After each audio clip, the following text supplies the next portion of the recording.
All right. So, welcome everyone to Oppia's first strategy meeting of 2021. Normally, there was a time back when we were smaller when we would do these every quarter. But now, with so many folks helping out in so many different capacities from all over the world, things get a little bit harder to organize, but we will try. So in this all hands meeting, we'll give an update on all the things that we've been doing in 2020 and give you a sneak preview of how this leads into what's going to happen for 2021. So for those of you who are new to the community, I want to give a brief recap of where we are. Our aim is to improve access to high quality, affordable education for all students, especially those who can't attend school on a regular basis or those students whose school doesn't give them a good educational experience.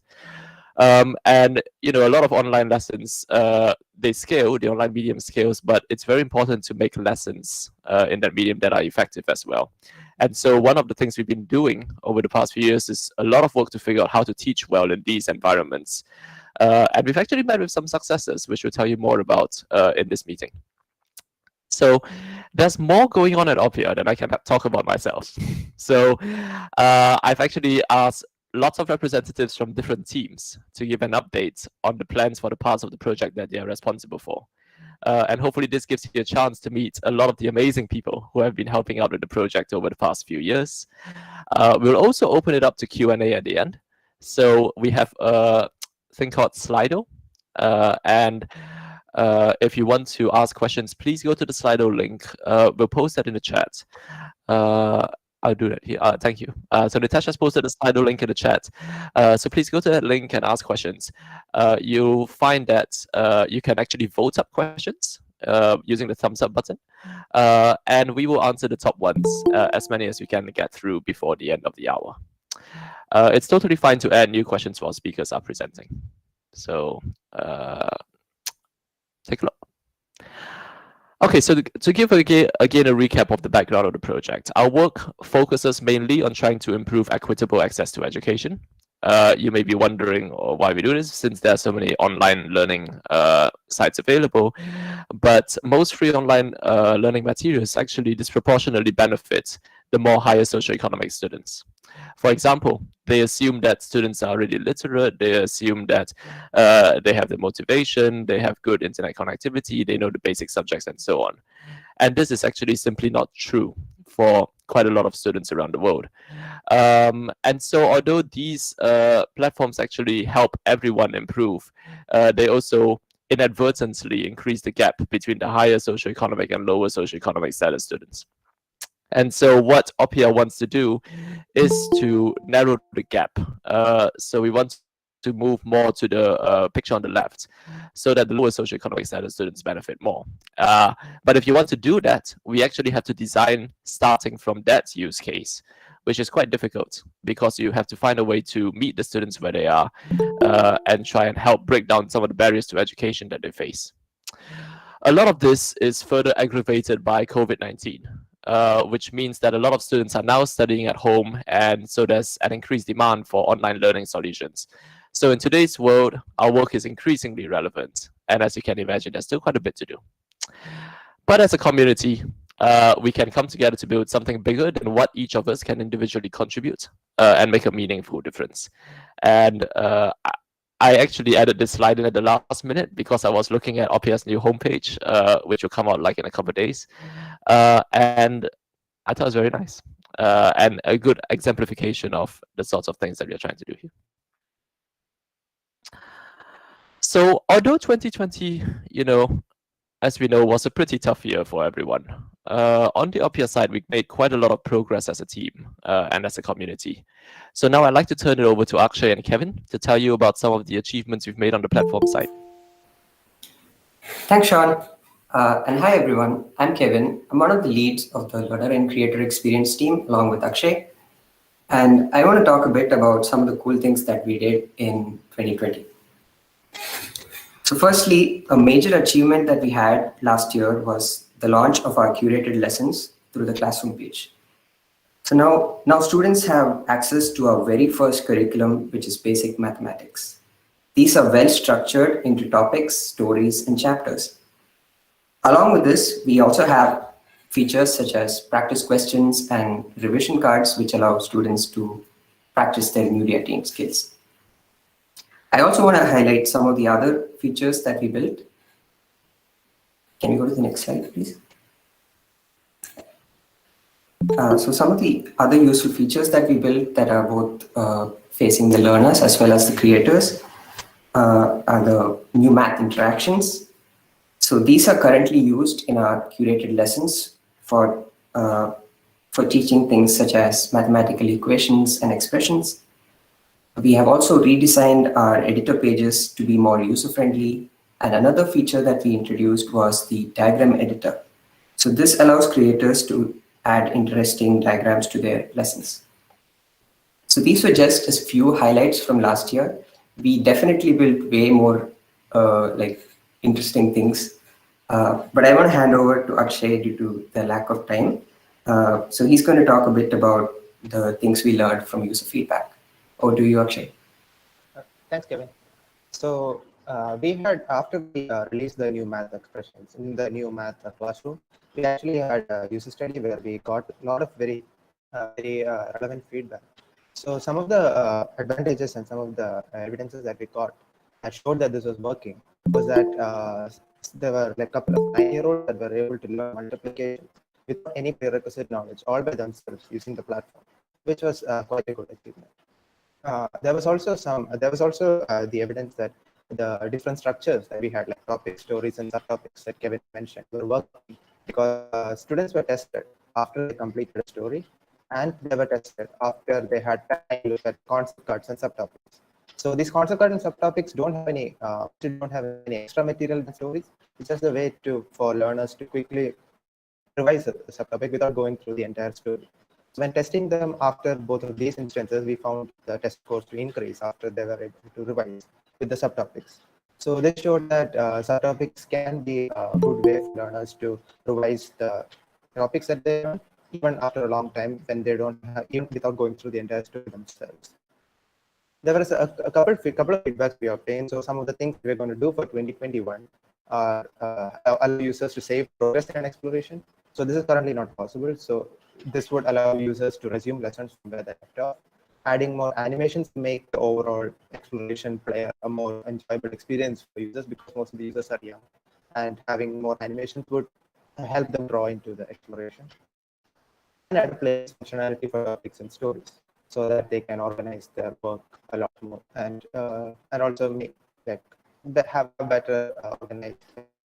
So these are the feedback we obtained from them, and these are the results that we have. So I'll hand over to Ria, who will talk about the basic math lessons. Thanks, Akshay. So hi everyone, I'm Ria. I'm the lead of the art team and the learner feedback team here at Oppia, and I'll be giving you some information about our lessons and their progress. So far we've created our first basic math curriculum, which covers 8 topics in total, the last 2 of which will be coming out very soon. And these topics range all the way from place values to decimals and include a total of 53 lessons and over 100 skills. Now, this has been a massive effort by numerous volunteers from all around the world who have come together to collaborate and contribute in all sorts of ways, including the creation of lessons, the creation of their illustrations. You can see some of them right here, the translations of lessons and their voiceovers, basically pretty much everything that makes up our lessons. And the success of these lessons is tested through our learner feedback program, through which we work closely with our target students to confirm the validity of our lessons and also just to measure their effectiveness. Now, some of our future plans include wrapping up the full basic math curriculum and then moving on to publish some lessons in our second batch, which essentially includes higher level math topics like percentages, measurements, etc. And yeah, over to you, Sean. Thank you. I was trying to find the unmute button. Now you've heard a lot about the cool stuff that we've been doing in 2020 to make sure that we have a lesson curriculum out. And now I'd like to talk a little bit about looking forward to 2021. So last year, we were really busy on actually trying to make the lessons and the platform support the lessons and all that in the first place. Now that it's done, we actually have newfound freedom to improve the lessons and experience based on feedback from students. And in fact, one of the things we are planning to do this year is to really try and make sure we prioritize properly so that students become the front and center of the continued work we do. And so, in line with starting with the students, I would like to turn it over now to Himanshu and Wala, who have been working to try the lessons out with students in India and Palestine. And they will now tell you a little more about their experiences. Yeah, thanks, Shan. I'm Himanshu from India. Vala and I have been doing user studies from past 2 months in Palestine and India, respectively. So we started from 2 students and we have reached till 30 students entirely based on word of mouth. The schools in India are closed from past 10 months. So we faced a lot of challenges based upon the students because they were not in touch with their studies. All the students are from the age group of 6 to 13 years. Around 93% attend government schools while the rest go to a low fee private school. The initial challenge was to find out the students who have a smartphone plus internet access. And the next challenge was to make them technology friendly.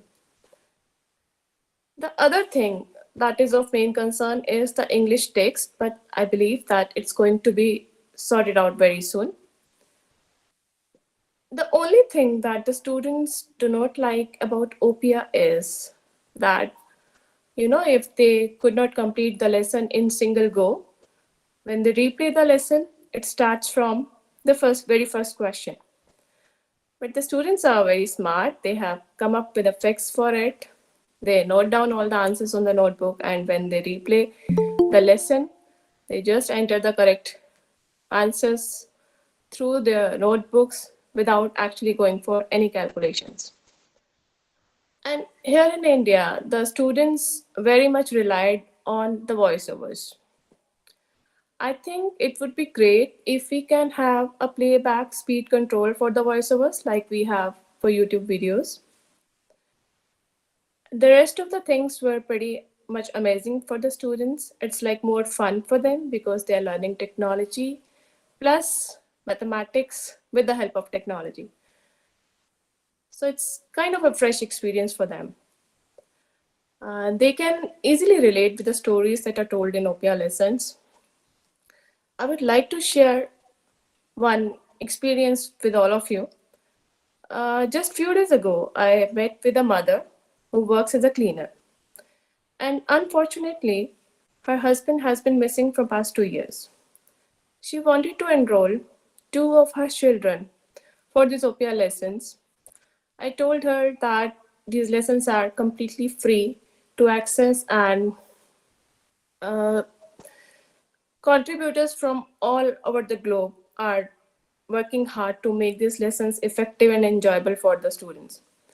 So just after attending 2 days of class, the student came up to me and told me that when he'll grow up, he'll go to America and he'll work on computers to make more such lessons. So I was really elated to hear about this, and I told him that definitely you're going to America, and please don't forget to bring some chocolates for me. The rest of the things are going very well. All the students really enjoy it. I would like to address Bala so that she can share her experience based on the online studies she conducted in Palestine. Hi everyone, my name is Wala and I have been conducting facilitated studies in Palestine. As you all know, Palestine is actually an occupied territory. Thus, let's say the connection and the internet, internet conditions here are really tough, and they are not available all the day, and they are not that good. I have conducted online lessons with 9 students for different lessons. Like after completion of all the lessons, they were actually very effective because many of the parents told me that their parents have done their performance at schools have enhanced and developed because and they started motivated to understand the things that they usually use to miss.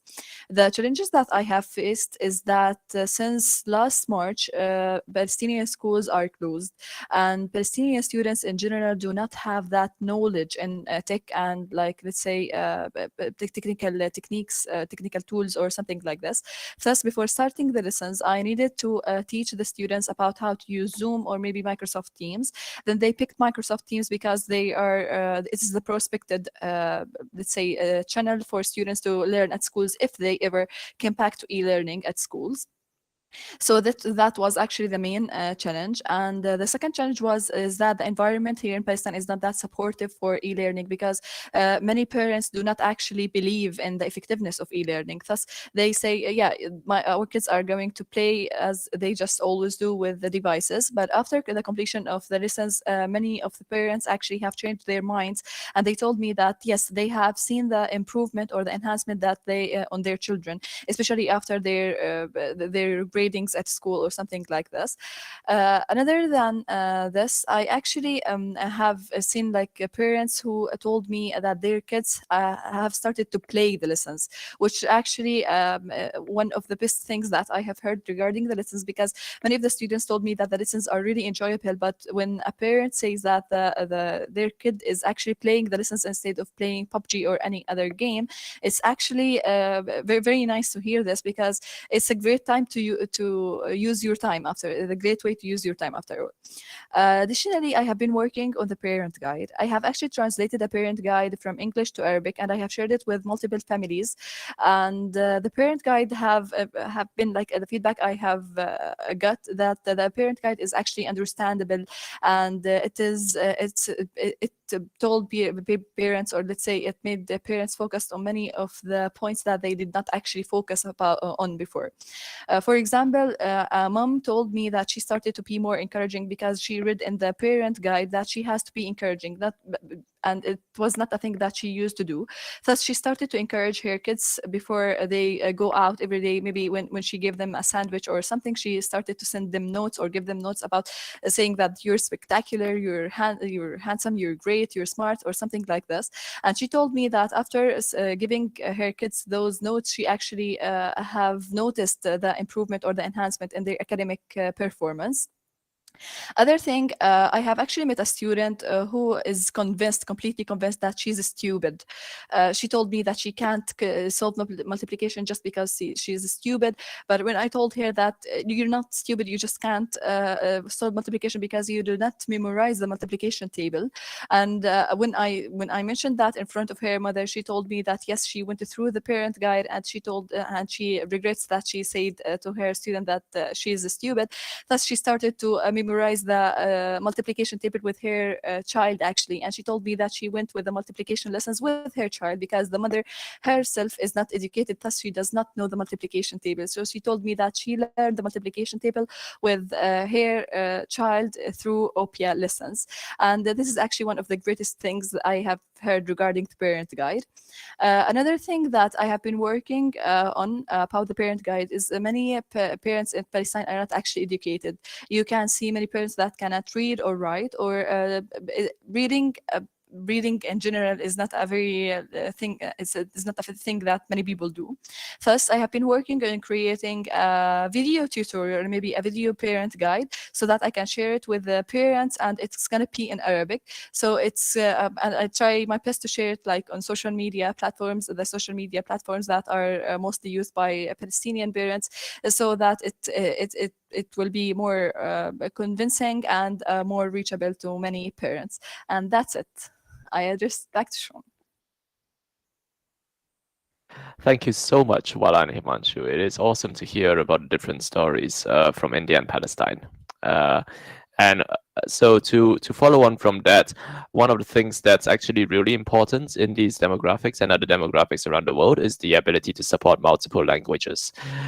We have managed so far, for the most part, with students reading the lessons in English and listening to the lessons in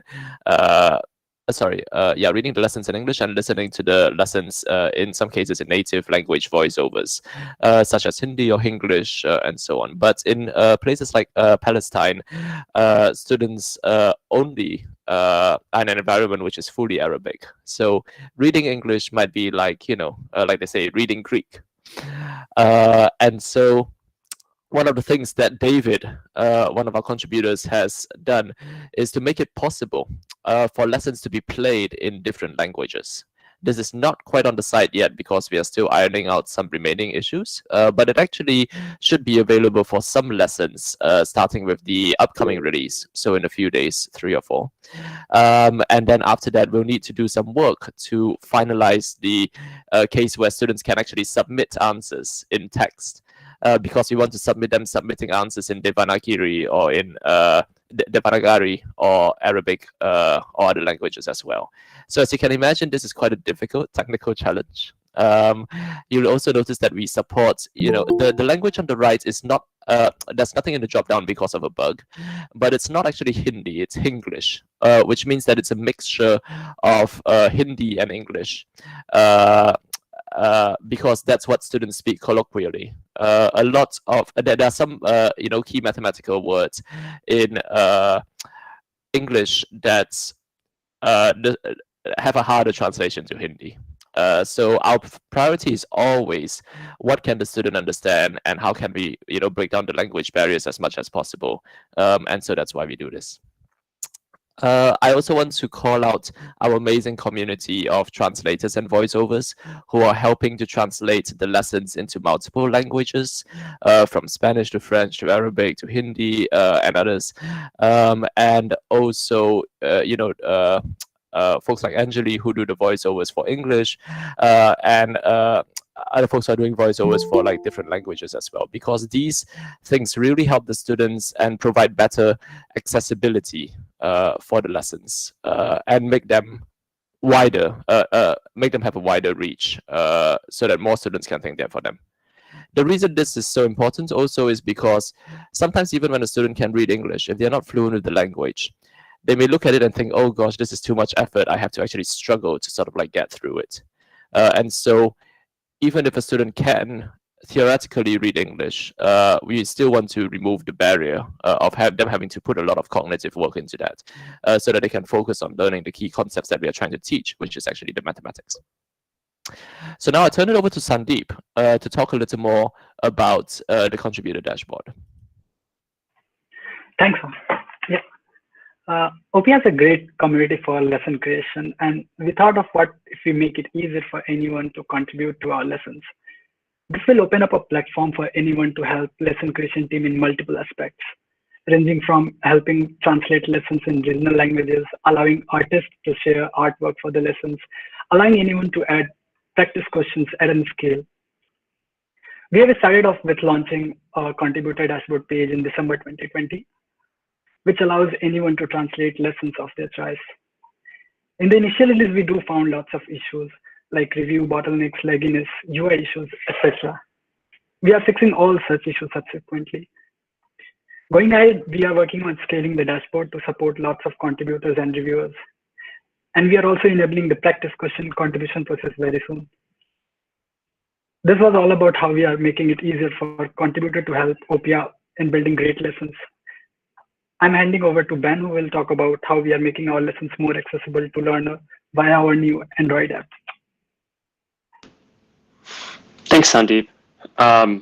So one of the things that we've noticed, both in our studies and from other students and teachers and parents that have reached out to us, is that offline is one of the key use cases.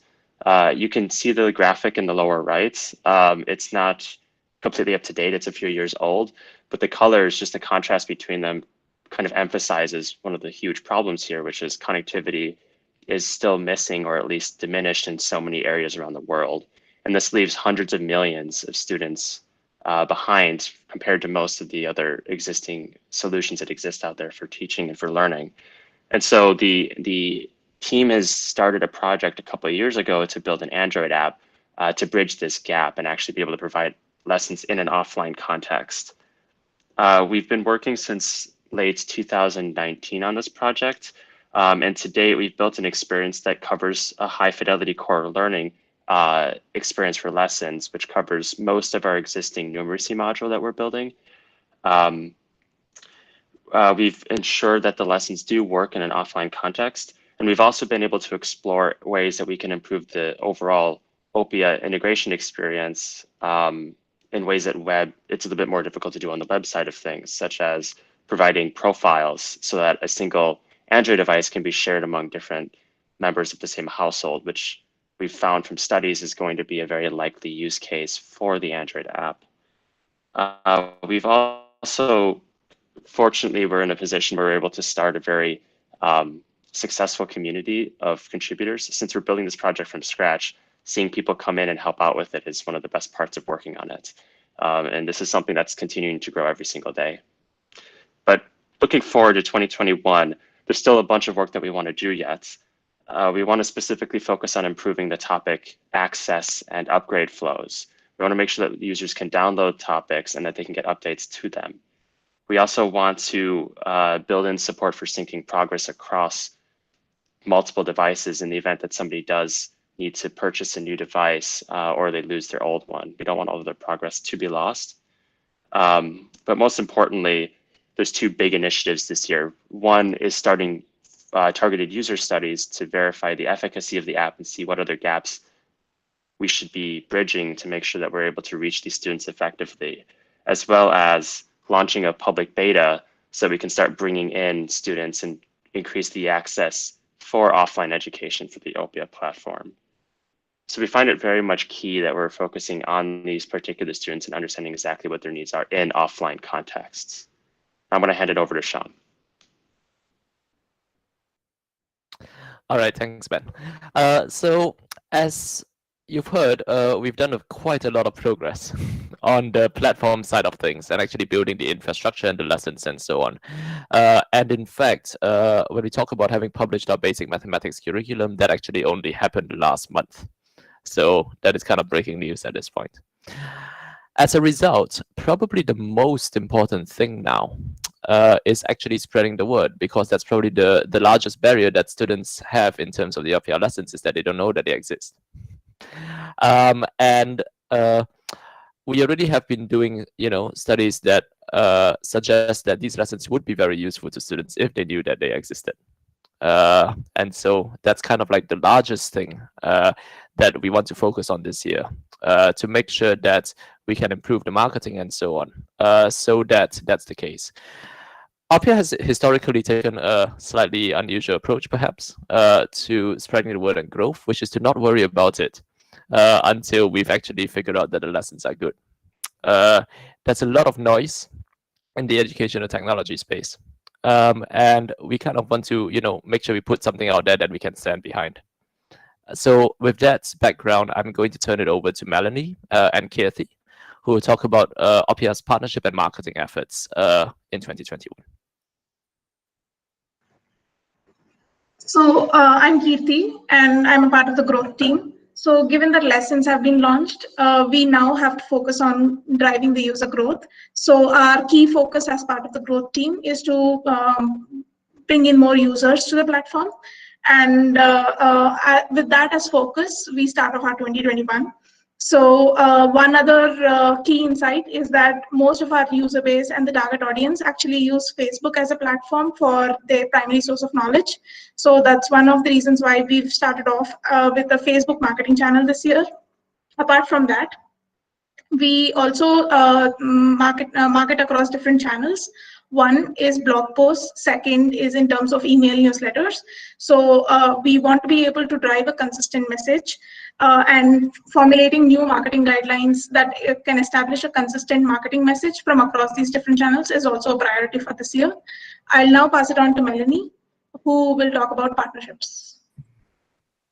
Hello, so this year partnerships will be focused on expanding our outreach in key countries across Africa, Middle East, and Asia, while also supporting our existing partners in Ghana who are currently preparing to conduct outreach to schools, since they have currently reopened, with the goal being to partner with schools to establish like an after-school club that students can go and use Oppia whenever they feel like it. Not only do we reach out to partners, but they have also reached out to us from a variety of different regions, such as Turkey, Sierra Leone, and Nepal, just to name a few. Our initial focus for the partnerships team will be to streamline our partnerships onboarding process to make it easier for them to get on and proactively reach out to potential partners in key regions to identify opportunities, as well as address any potential obstacles such as limited number of resources, unmotivated educators, lack of parental support for their child's education, limited digital literacy knowledge, which may all hinder the collaboration process. Once that is all accomplished, then we will focus on ensuring that partners are actively using the lessons with their students in their respective regions by utilizing a dashboard to track growth acquired from partnership outreach efforts. We will also work with our partners to raise awareness for the upcoming app release. Thank you. And if you have any suggestions for marketing and growth, or if you've got any nonprofits that you feel would benefit from the work that we do, for example, those who, only are able to send volunteers to meet with students for maybe 1 or 2 hours a week, something like Oppia can actually help when the students are by themselves, so that they can learn some things on the app and then use the time wisely with the volunteers.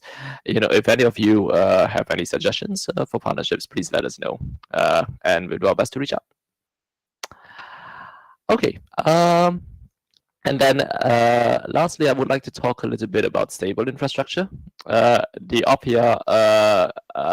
Oppia Foundation's activities rest a lot on having a really good, well-maintained platform that actually works, because the lessons are online, and it's important that that platform is stable up. So I want to pass it on to Voita and Rohit to talk a little bit about the work that we are doing on stability. Okay. Hi, everyone. I'm Voita, and together with Rohit, we lead the stability team. Stability team is actually responsible for making sure that all the data that we have are valid and consistent with our assumptions about the data. This is primarily important to the aforementioned Android application that Ben was talking about, because in order to have offline data, we need to have them like pretty consistent and pretty valid, so that anything doesn't break when the device is offline.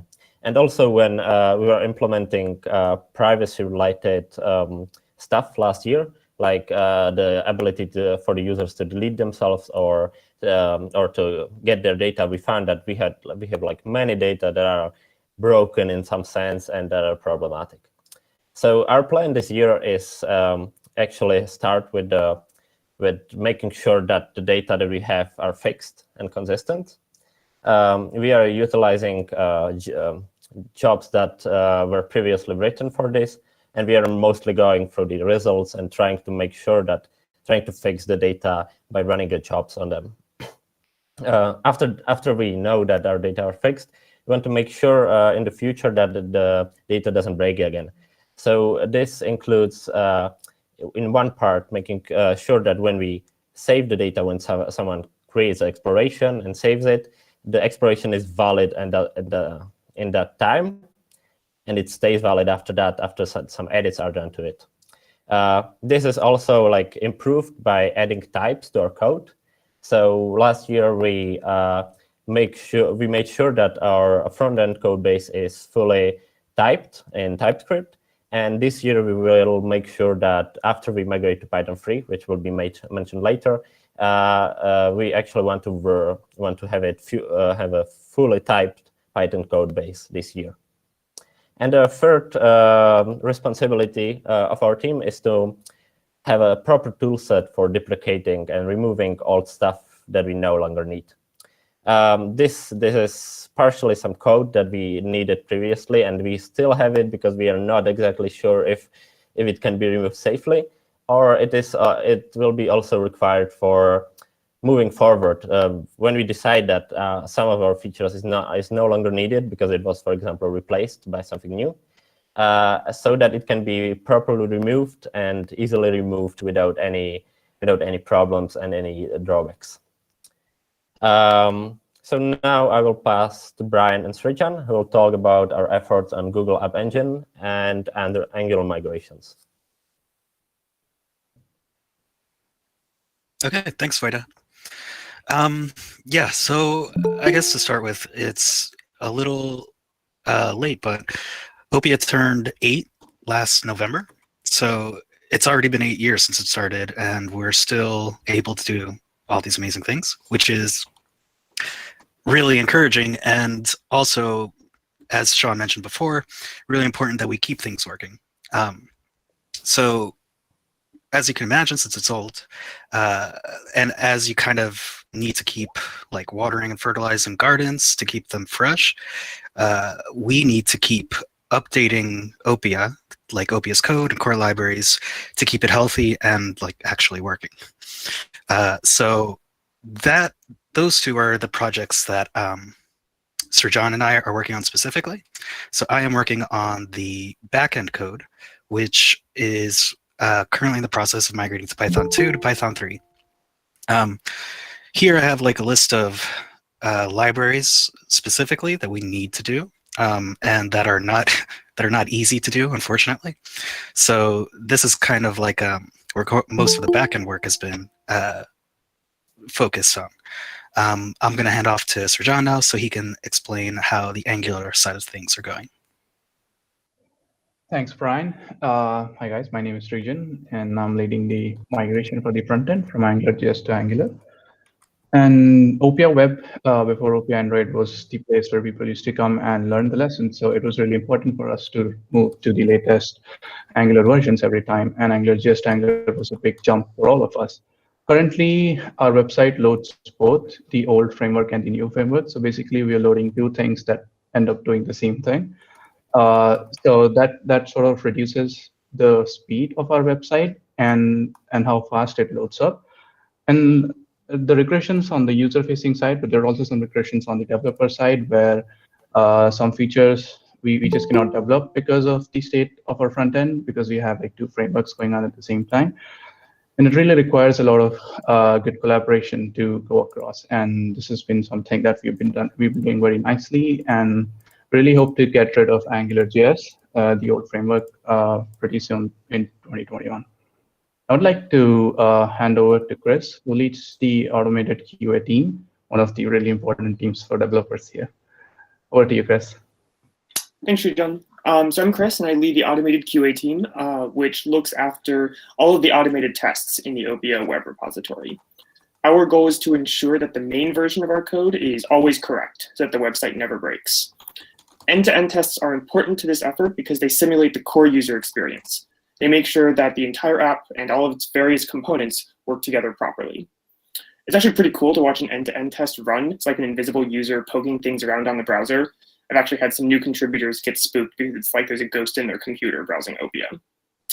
So in April of 2020, which is where the slide begins on the left, the end-to-end test started flaking. This means that they would sometimes pass and they would sometimes fail, even though there were no changes made to the code in between. So I'm going to give a brief overview of the team's work on fixing these flakes and collecting the data on which flakes are the worst before I move on to our future plans.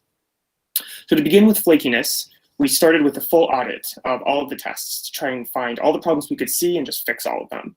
This intensive audit was great, but it was completely unsustainable. So after about a month, we switched to debugging and fixing just the worst problems in the tests. By the end of 2020, we'd fixed most of the problems with the test code, and so now we were finding actual problems in the Oppia code base.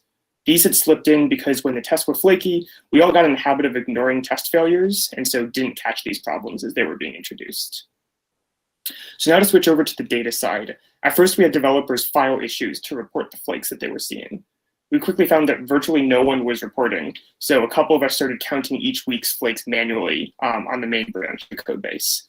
But by the end of the year, we were pretty tired of counting flakes by hand, at least I was, and we were also hearing about flakes that we weren't seeing in the main branch. So we built a new logging server to track the result of every end-to-end test run on any branch of the code base.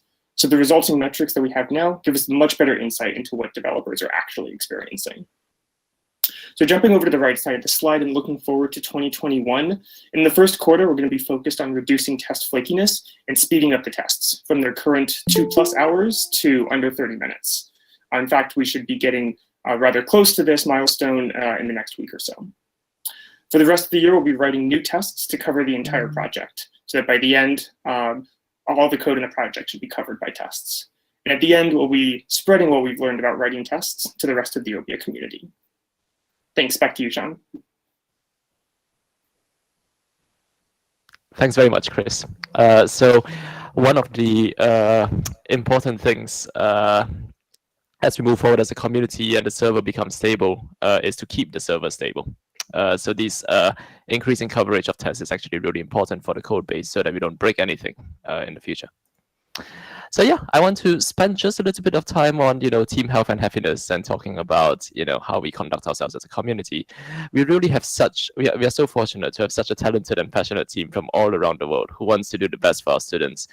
But I also want to mention that bringing together a large project like this that we all care about so much, can be hard. And we always want to ensure that this is a project that each of you enjoy and find a lot of fulfillment in contributing to. So I just wanted to put in a word about self-care because this is a marathon and not a sprint. And I want to emphasize also that the most important thing here is communication, right? Normally when we talk to contributors, we ask that they do two things. The first is that they do what they say they will do. And the second is, to escalate quickly if there are any issues. And the second one is more important. That is, if you can't follow through with a commitment, that's okay, as long as you let us know, because we really, really want you to be happy, learn new things, but not burn yourselves out. So don't hesitate to ask for support if you need it, and let's work together. We can definitely help each other. There's a lot of us. And also, more generally, if there's anything we can do to help improve your contribution experience or your well-being, or you need any help, please don't hesitate to reach out. You can always email me, for example, or the lead of the project that you're working with. I'll give you a little bit of an example of some of the changes that we are making this year to try and help things run sustainably. One thing that we are doing is to make sure that everyone, that every team has a co-lead, so that everyone on the team can take a break, including the leads, at any given time, right? So we are trying to sort of like build up some resiliency there. And the other thing that we are trying to do is to really prioritize carefully this year. Don't take on more things than we can handle. It's much better to do a great job at like a few small things and then celebrate the successes and then move on to the next thing, rather than try to tackle like 100 things at once and then get almost nowhere on any of them. So you'll see hopefully that over this year a lot of the efforts will be more focused and we'll actually be doing some fairly rigorous prioritization just to make sure that we do the best thing that we can for the students that we are trying to support. If you have any suggestions about this or anything else, I also want you to know that we are very open to your ideas, and you're more than welcome to raise them with me or your team leads at any time. We really care about the journey being a fulfilling and enjoyable one, and we'll work very hard to make that happen. I also cannot close this meeting without saying thank you, a very big thank you to all our wonderful contributors. Oppia is a huge community. It's grown to like more than 100 people. And these people involve folks who are helping with not only development, but also design, voiceovers, translations, art, creating lessons, trying out the lessons to students, reaching out to organizations, marketing, you name it, right? There's a lot of stuff that is going on. And it is because of this wonderful community around the world who helps each other and who makes it all possible. In fact, one of the long-term dreams for Oppia is to be a bit like Wikipedia, right? Where people pitch in and contribute in the ways in which they have expertise, and together build something that's bigger than any of us individually. So this project is truly a team effort, and I really want to say thanks. I didn't realize that there'll be a lot of like pictures on the Meet screen, but I did try to compile a little collage. It's only a partial list, and it's mainly determined by who I could find pictures for. But yeah, this is only a small fraction of what is truly a global community, and we are so happy to be working with folks from all over the world, from India to America to various places in Africa to I don't quite. Sorry. Yeah, I saw a comment I didn't understand. But yep. To South America. In fact, I think we have representation in all the continents of the world except Antarctica, and perhaps Australia. So I think that's kind of awesome. And by the way, speaking of a large community, it might be a good idea to at some point maybe meet up for games and stuff. I think during this pandemic era, social interaction is quite important, and I think take the opportunity to meet folks from around the world and say hi. Okay, and now in our last 15 minutes, we'll move on to questions. As a reminder, if you haven't seen it yet, this is the slide. This is the Slido where you can enter questions and vote them up. And we'll now start taking the top questions. Kevin, I can't remember. Are you presenting or am I? I can present. Okay.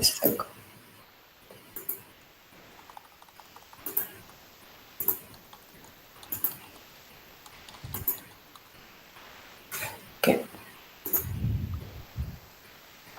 All right. So we'll start from the top and we'll do as many as we can within the remaining part of the hour. So to start with, last year 12 students were selected in Oppia, 3 Android plus 9 web. Will it be double this year? 24, 6 Android plus 18 web. I'll turn it over to Voita. Yeah, I don't think it will be double, but it will be more, most probably, if there are enough prospective students, I would say. We have more mentors than last year, I think, but we will see, and it will depend on the students. Yeah, one thing I'll say based on previous years is that the limiting factor is actually the number of students we feel could actually complete a project, and not so much a limitation on slots and so on. We are always limited by the number of slots that we are offered, but typically, we have gotten what we've asked for, and so really the limiting factor is the quality of the proposal and the contributions. But we do try our best to accept, any student who meets the bar. One thing I also mentioned, by the way, for those who don't understand what on earth this question is about, is it's about a program called Google Summer of Code, where we have folks do 3 months stints coding on the Oppia code bases during the summer. Okay, next question. Is Oppia participating in GSOC 21? If yes, are there any projects in mind for the Oppia Android repository? So, Ben. Hopefully it was clear from the discussion that we are participating. There's I think 8 projects that we have briefly spec'd out. I think the theme this year for Android is very much in line with what Sean said about keeping things focused. So a lot of our projects are either directly along the critical path of things that we need to build for our beta or our later global availability launch. And there's a couple of projects that are also very high priorities projects to sustain the development team. So these are kind of the themes. We should have a published project list with the rest of the Oppia team soon. Thanks, Ben. Okay, Oppia seems like a hidden gem. While it has taken an innovative approach towards teaching, its presence in the world seems pale when compared to Udemy, etc. plan. I think this ties a little bit into what I said just now about how we've only just finished the lessons. And so only now we are starting or sort of we've been setting up marketing and partnerships efforts before, but now it's actually much easier because we have something very specific to point to.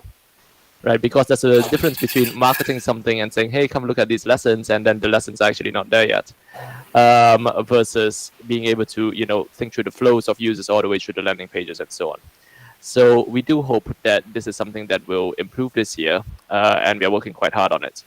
Kirti and Melanie, I don't know if you want to add any more to that. I think it's a point well summarized by Sean. So yeah, we do have the lessons, and lessons have been created right now. And we intend to focus marketing efforts this year through multiple channels. We already have set up a newsletter channel. There's also the email newsletters. We're also advertising through Google Ads, and Facebook is something that we are concentrating on this year. Hopefully we'll be able to do a good job there. And the other thing is we've also taken new user acquisition as a target this year. So where we'll be driving new users to the platform. So that's another thing that we intend to focus on in 2021. I should also mention that one thing that's important for us is not just raising the numbers of users, but also making sure that we reach specifically students from underserved populations. And so one of the things that we'll be working on is trying to make sure that we do that, right? Because if equity is our goal, it's very important that we reach that demographic as well. All right. Anytime in the future, can we expect the designers to give a talk on what goes on behind the scenes while designing Oppia and what influences their decisions? Are there any designers in the audience? Because I don't think there are any on the panel. And if you are a designer, please speak up. Chantal isn't here right now, but I think I could speak for her. I think as of right now, we're planning on just scaling the art team and kind of recruiting as many people as we can. But I think once that's done, this is a really good idea, and maybe it's something that we can think about doing sometime in the future. But as of right now, our goals are just primarily scaling.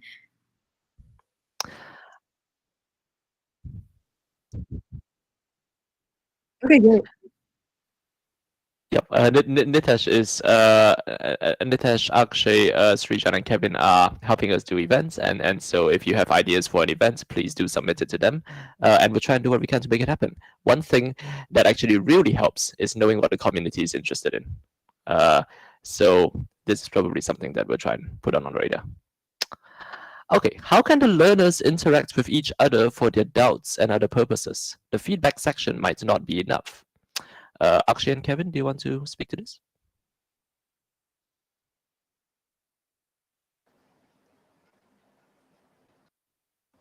Yeah, so what do you mean by learners interacting with each other? Because I mean, we could probably have some sort of, we have subscriptions where learners can subscribe for exploration, explorations from a single creator, and there is a suggestions method also. So if the learner suggests, like, has any suggestions for the exploration itself, like maybe editing some exploration states or content, that is also a feature, but I'm not sure what else it was about. I think it's probably like chat platform. Something like, if a learner has doubts, how can they talk to other learners, I suppose, to sort of like get feedback is my interpretation of the question. But I also think that there are issues, with just sort of running an unmoderated chat platform online, especially in today's era, right? So we have to be a little bit careful about that. I think, I guess the answer is that we are not sure. I mean, hopefully what we can do is understand what the doubts are so that we can try and address them within the lesson itself. It may be a bit hard to get synchronous feedback, like feedback in the moment, in real time. But yeah, one of the things that we could do, I suppose, is to use the feedback to drive improvements to the lessons and so on. Yeah. Okay, why Oppia does not give any swag? Oh, by the way, whoever asked that question, I'm not totally sure we gave a satisfactory answer. If you have more ideas along these lines, please feel free to discuss them with Akshay and me if you like, and we'll try and figure out whether we can do something here and what the need is. Okay. Oh, but I also wanted to point out that if many of our learners are not having high internet connectivity as well, then I don't know whether it's possible to, expect a lot of them to be fully online to answer questions and so on. So that's something that, yeah, I think we can talk about or think about a little more. Okay, why does Oppia not give any swag to its contributors? Maybe after merging of 2 to 3 PRs, they can give some goodies. So it's a nice idea, but I can tell you from what I've heard from other programs that giving swag is quite a massive endeavor. You have to handle logistics, you have to handle posting, it's procurement and so on, inventory of the swag, and it's not exactly in line with our core mission. Right, so it will end up being quite a lot of work, on material gifts, which also seems sort of like not totally in line with like the non-profit nature of things. The GSOC T-shirt, I'm sorry, is this is responding to a comment on the chat thread. The GSOC T-shirt is not handled by us, I'm afraid. That's a GSOC decision. and more related to that program. But hopefully, this gives you some idea of why we don't do this work. You know, it's just like cost prohibitive, and we don't really have the resources to run something like that. However, we hope you would take pride in your contributions to the platform, and you know the overall mission. Yeah, so I think that's the answer. We could make a YouTube channel or Instagram page, as these two have a much larger reach, especially for teenagers, and they could tell younger siblings about Oppia. Kitty.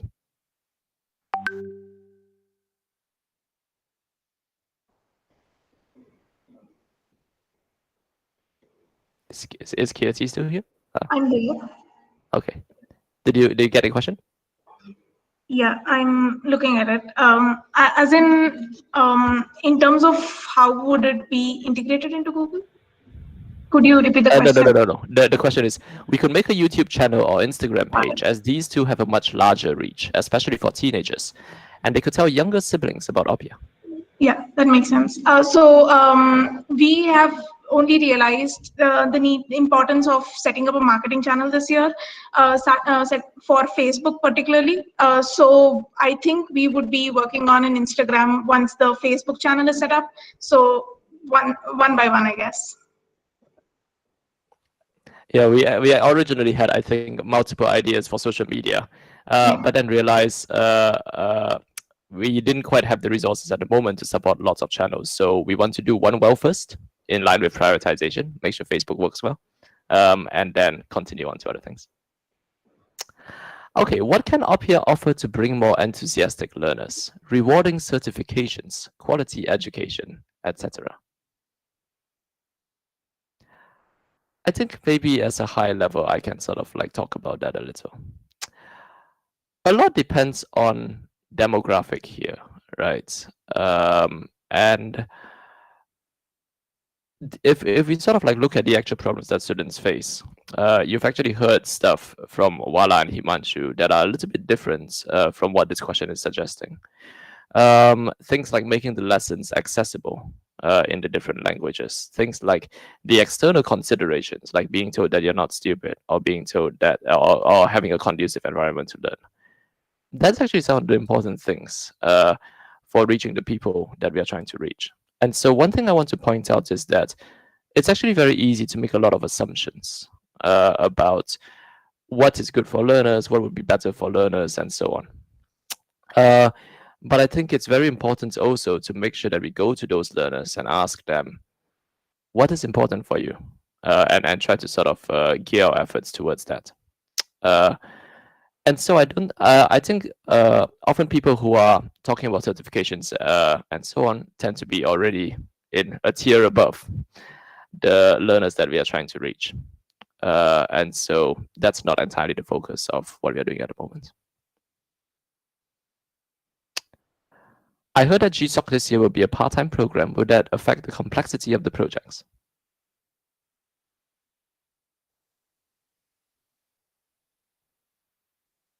Void.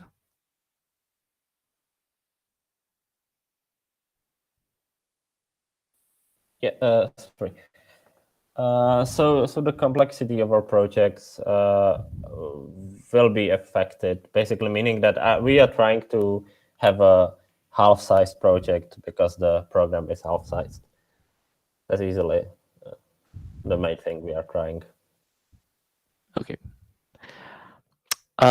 Next, knew that Oppia was a project initiated by Google. Wants to know whether it will get integrated into the set of Google products like Google Classroom. So Oppia did actually start as a 20% project at Google, but subsequently it actually moved out of Google, and it is now very much its own nonprofit. That's a separate entity. There are no plans, therefore, to just integrate it into like Google products like Google Classroom and so on. We are getting some support and help for things like, you know, the Android app development, but for the most part, this is very much like, you know, a separate organization, and so there aren't plans for like direct integration into Google products. Although we do have a link to Google Classroom on the lesson page, such that teachers can take a lesson and share it within Google Classroom for their students. So things like that are useful, but we do things that are available too, that everyone can do. Should we consider upgrading the Oppia code base to run on Python 3? Python 2 is not supported and not available directly with the latest Linux distributions. Brian. Yes. Yes, in all capital letters. Unfortunately, there's in the slide I showed, there are like 4 sub-projects we need to do first before we can consider ourselves on Python 3. But right now, we are very much still on 2, kind of in a hybrid state. But yes, we want to be on Python 3 as soon as possible. After completing GSOC, will we get a referral to Google? I can answer that. The answer is, well, actually, the answer from our side is no, not as such. Like, you know, we aren't going to just give you a referral to Google just because. But I'm not quite sure what they do on the GSOC side itself. Maybe a former GSOC student can comment.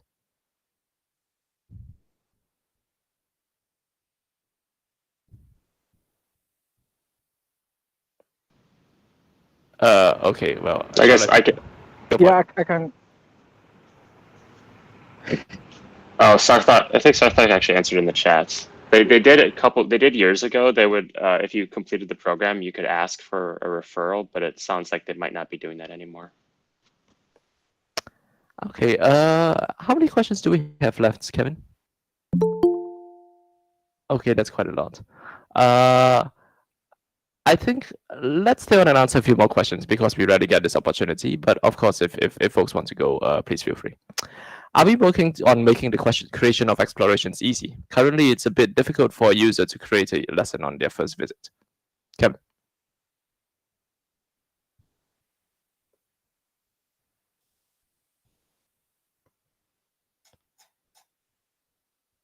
Okay, I'm not sure whether Kevin. Wait, Kevin is presenting, so he is still around. I think it's you.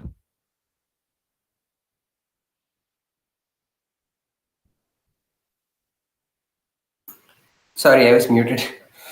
Okay. So the question was, are we working on making the creation of exploration easy? Yes, we are. We did actually do a project on redesigning the interfaces, the the creator-facing interfaces. Is that what you meant by creating making the creation process easy, or? I'm not sure. Yeah, I will mention that if we do this again, it may be a good idea to, you know, ask what do you call it? Add your name to the question. Otherwise, it's a bit difficult to seek clarification.